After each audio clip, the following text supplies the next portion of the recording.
বিসমিল্লাহির রহমানির রহিম। শুরু করছি এক হৃদয় বিতারক ইতিহাস।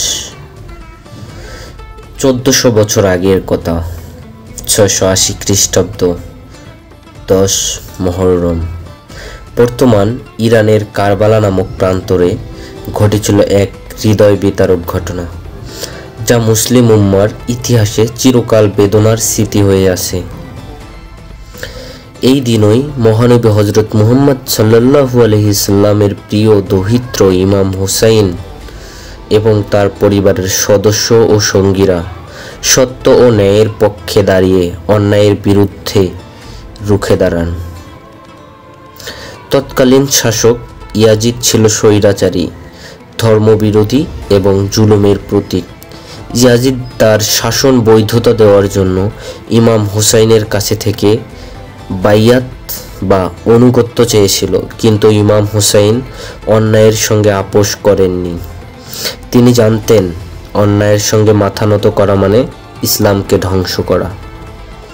তার পরিবার পরিজন, শিশু, বৃদ্ধ সবাইকে নিয়ে তিনি মদিনা ছেড়ে কারবালার প্রান্তরে পৌঁছান। সেখানে তাকে অবরুদ্ধ করে রাখা হয়, খাদ্য পানি বন্ধ করে দেয়া হয়।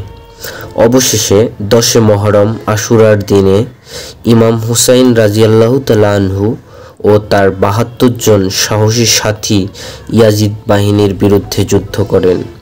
একে একে সবাই শহীদ হন, এমনকি 6 মাসের শিশুও শহীদ হন।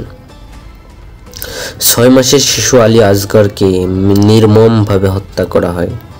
শেষ পর্যন্ত ইমাম হুসাইন নিজেও শহীদ হন। তার পবিত্র মাথা বর্ষার ফলায় বিদ্ধ করে উঁচু করে প্রদর্শন করা হয়।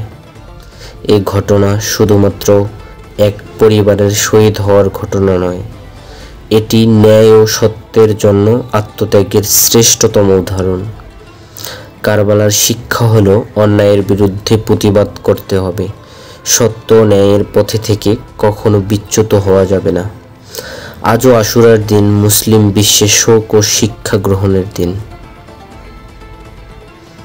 কারবালার ইতিহাস মনে করিয়ে দেয়, এক ফোঁটা রক্ত বৃথা যায় না, আর সত্যের জয় চিরকাল অত্যাবশ্যকীয়।